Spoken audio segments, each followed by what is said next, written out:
Viens, oh l'oiseau des proies. Viens, l'homme de la terre lointaine.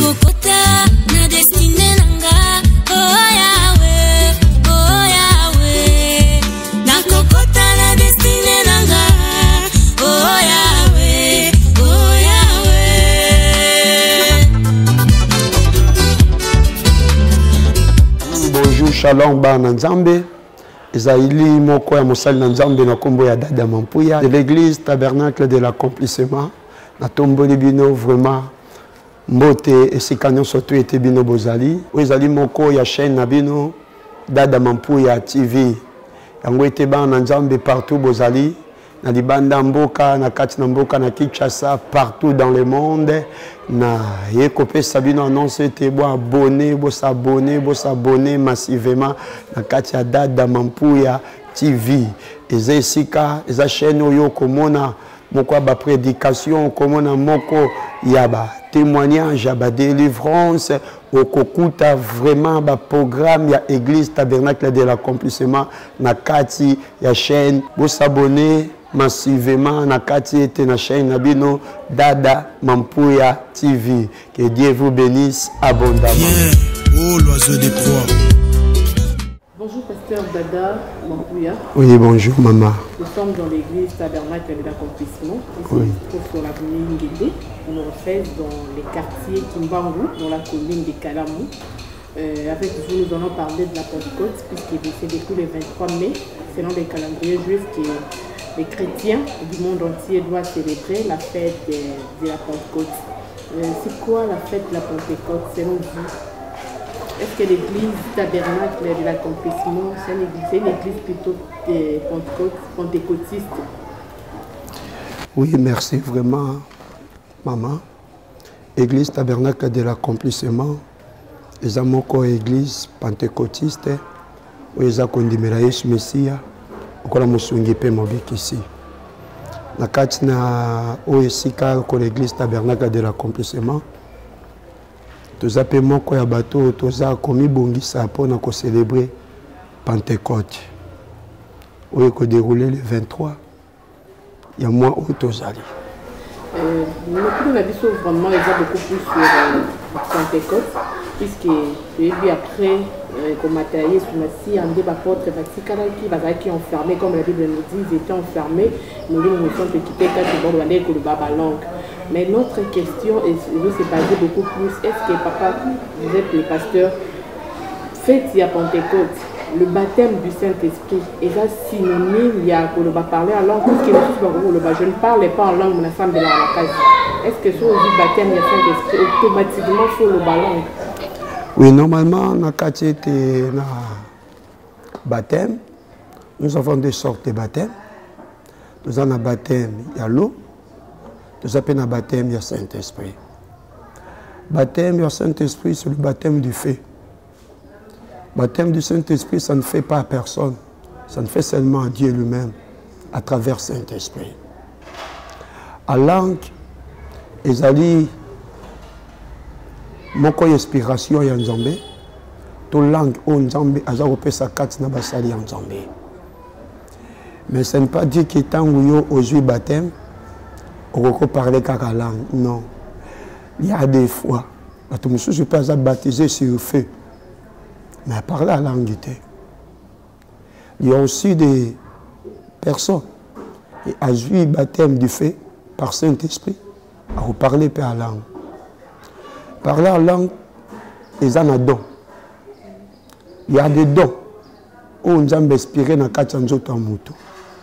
Il y a d'autres personnes qui sont serviteurs en Zambie. Mais ils sont dans les Kabouanate et ils parler en langue. Ils sont là seulement pour discerner la langue, mais pas de parler ça.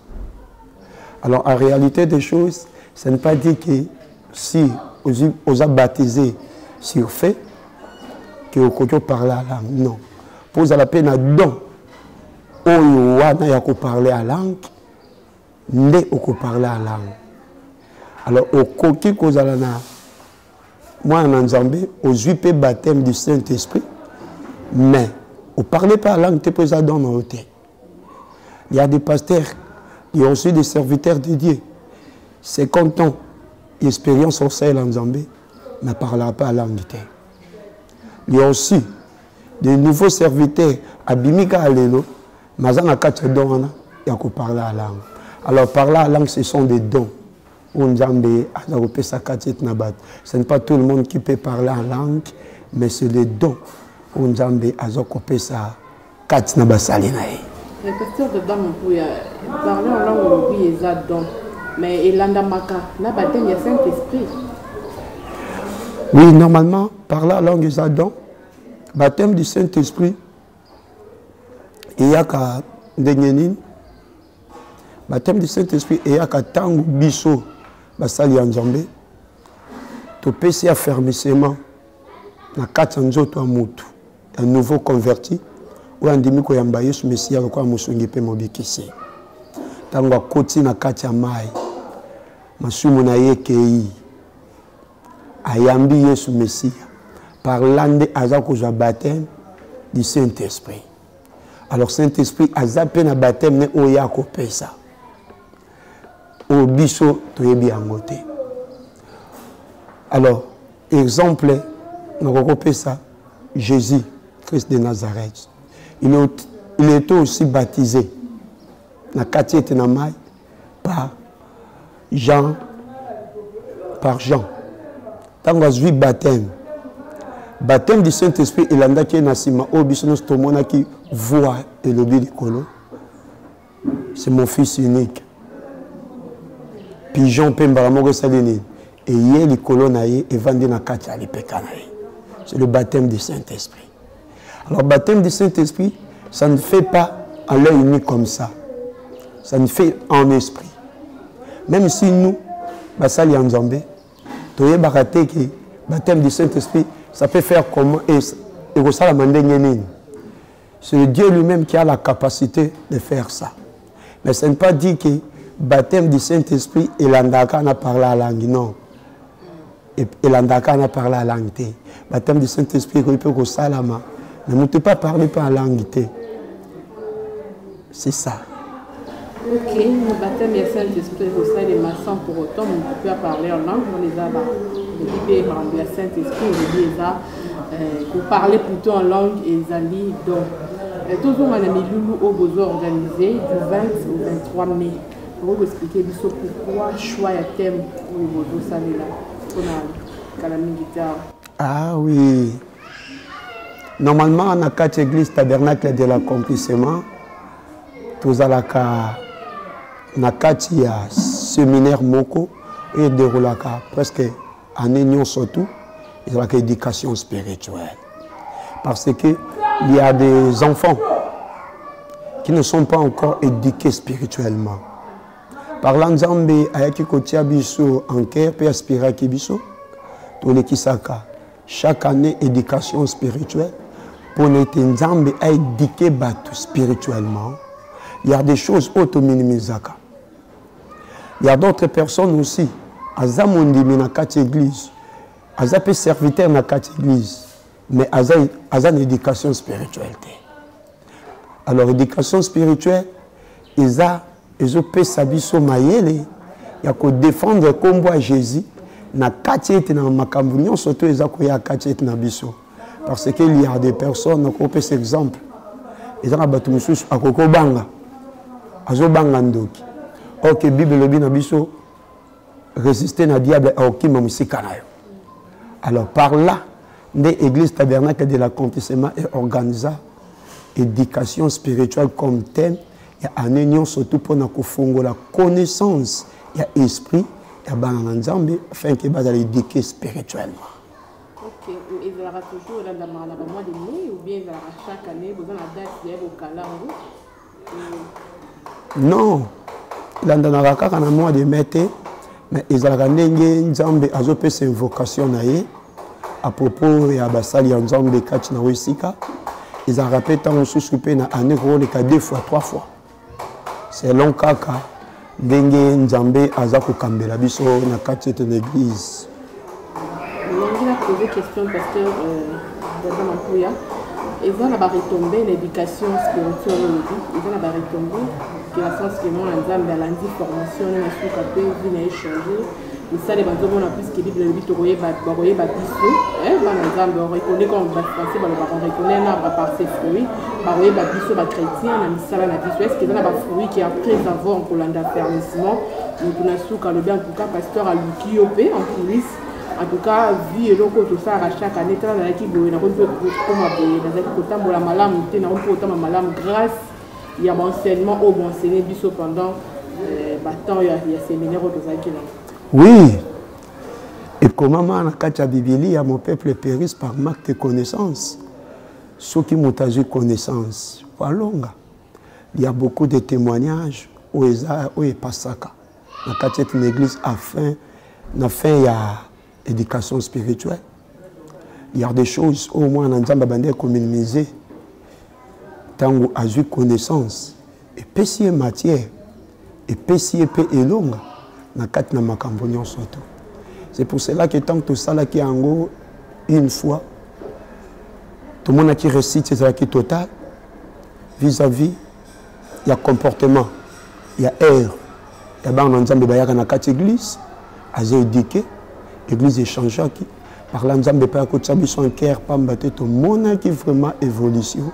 Na ba témoignage que moi Nzambe a commis la capacité ya ko défendre combo ya Yesu na événement o nyon sote za ko yela ye posant ko za na katanda maladie azana capacité caractère ko benga pasteur ngabwe commis la capacité à ko défendre pays moko personnellement na katsa mabonde.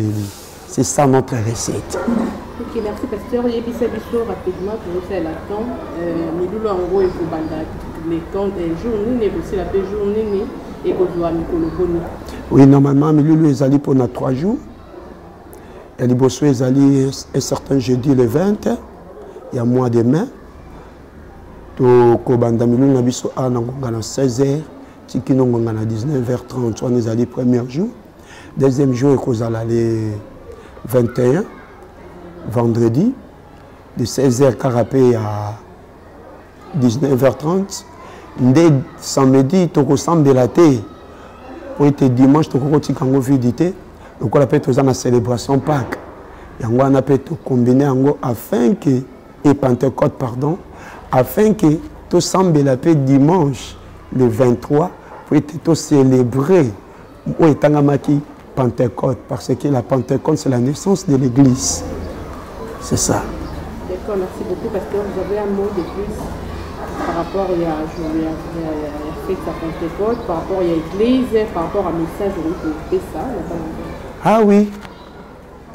Normalement, on a invité Bananion surtout, au Bandimela Yesu Messia, quoi, Moussungi Mobik ici, Boya, tout célébrer Nzambe Longo. Na kati na mokolo yango pe na bengi bana nyonso tout ba o bandimela Yesu Messia lokola mosungi pe mobikisi le 23 bozanga te même ici na kati ya ndaku même ici na kati ya l'église bosambela Nzambe parce que le 23 eza date moko lokola bonne année lokola fête ya bonne année kati na biso ba chrétien parce que jour ya Pentecôte il y a un jour moko ya munene liboso kati na biso basali Nzambe pe biso bato nyonso to tondimela Yesu Messia lokola mosungi pe mobiki ici parce que la Pentecôte c'est la naissance de l'église parce que biso nyonso to tozwi priorité ya kotanga kombo ya Yesu pe ya ko démontrer o etangama ki puissance ya Yesu Messia to puissance Nzambe. Et là qui peut s'amener qui besoin de priorités au col à Pentecôte parce que les apôtres tant batika là qui une intelligence physique ou bazaki une capacité pe à côté mais bazaki une intelligence spirituelle te ou peut ça qui bango accepter batéa basambela babondela pour la maladie mais la Bible nous dit tant où molimo na Nzambe quitter les bango o ebengami lokola moko na Pentecôte bazwa ki capacité ya koteya ya ko démontrer pe moto oyo ayaki na kati ya mokili oyo alataki nzoto lokola biso mazalaki motu te. Alors jour ya Pentecôte epesi biso moko ya identité ya Jésus. Jour ya Pentecôte et pesi biso pe confirmation ya makambo Yesu Messie abanda kolobela biso. Parce que les apôtres aussi bazaki na batatonnement. Abanda kondimate que muto ndinga lobeli biso likambo ngo salama. Bien sûr, bamona ki événement mususu abanda kolobela bango sur place banda ko salama. Mais esenga ki confirmation et salama. Na oyo ye Nzambe alobela ki bango ki na kei na kusengela bino musungi ya kobenga mana kombo ya molimo mutuna nyonso to abino bokotuna epai na ye yango ekokisamaki après 50 jours ya kufa pe liseko ya Yesu Mesia yango wana epesaki Pierre makasi ya kosekwisa Tabita epesaki bango pe makasi ya kopanza sango malamu ya kodémontrer que Jésus-Christ azalaki mutu te mazalaki Nzambe kati na bato. C'est ça. Merci beaucoup, pasteur de Damampouya. Yesu, avec Motokat Nabaturo, qui est dans Souka. Est-ce que fête il y a Pentecôte? Il faut l'année c'est alors calendrier juif. Bon, fête il y a Pentecôte, normalement, il a dit ça dans calendrier juif parce que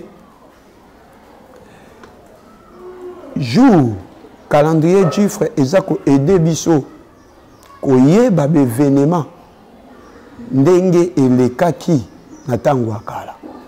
Tandis que na calendrier na biso oyo eza na kati na mboka oyo soit na kati ya mokili eza calendrier moko eza important.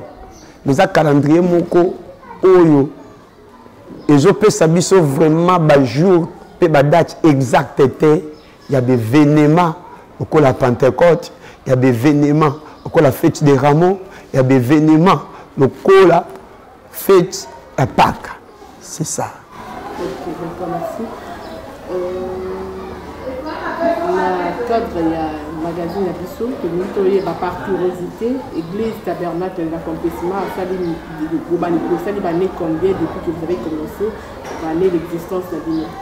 Oui, normalement, dans la Église Tabernacle de l'accomplissement, c'était fondé le 20 2019 au mois d'avril. Jusque-là, tout petit peu qu'on fêtait 3 ans de résistance. Il y a Église Tabernacle de l'accomplissement. Alors, Banda, Église Tabernacle de l'accomplissement, Nzamba Pesa Kiango, Makasi, to Abimisa Kiango Nakacha Mokili, et Sali Kaka, 3 ans de résistance. Il y a 3 ans, il y a un prédicateur, le serviteur, c'est le pasteur d'Adam Ampouya Zate, il y a une autorité. Après, il y a 4 églises, les 4 églises tabernacle de l'accomplissement. Ah oui, Église Tabernacle de l'accomplissement, ils ont 3 ans de résistance avec 8 évangélistes, ordonnateurs et 2 bergers de l'église. Bimi, quand on a 4 églises, awa, bazu baptême, bandimeli Yesu Messia, kosalela ye na kati ete na bomo ina bango mobimba. Babimeli kaka awa dans l'église Tabernacle de l'accomplissement, ils ont déjà un fruit au et porté. Ok, tu passes à 5 ans pour le pasteur Père Ligné et volonté de l'église Tabernacle de l'accomplissement. Merci pasteur de nous avoir répondu à notre préoccupation. Tout le monde en a dit les 20 et 23 de résolution à côté de ces millions de commencer dans 4 activités. En tout cas, merci beaucoup à Souka pour que tu nous as Souka pour rechuter des gens. Moi, Souka. Il y a des chrétiens par rapport à l'activité les 20. Message nous bana ngirindiri bana bumbu bana timbangu bana makala pour l'activité les 20 va y rejoindre bino à l'église. Oui, moi Souka nangai na pesi Nzambe liboso merci. Na ndenge bino boyaki kati na wesika pe na pesi bino merci. Pe na bakisi le sousuete na bana nyonso surtout la tabernacle de l'accomplissement au bozolandanga de près de loin Nzambe wana pambola bino. Pour sanate tous un événement ya monene oyete Nzambe abengisi bato nyonso surtout to ya le 20 to ya le 21 pe to ya le 23 pour na ko célébrer o etangamaki Nzambe na kati na mokolo ya Pentecôte. Alors ya kana mikumba na yo ya kana nyonso surtout ya yo pambate Bible bina biso tango molimo mo sante kitela ki baye koli et puis ça qui bango arcé ya kosala bikamwa elingi koloba ete molimo mosantu ekozala na rendez-vous mpona kopambola mpe mpona kosunga mpe mpona koguérir oyo etangamaki toutes sortes de maladies. Pasteur, nous vous retrouvons à très bientôt. Merci beaucoup. Viens, ô l'oiseau des proies.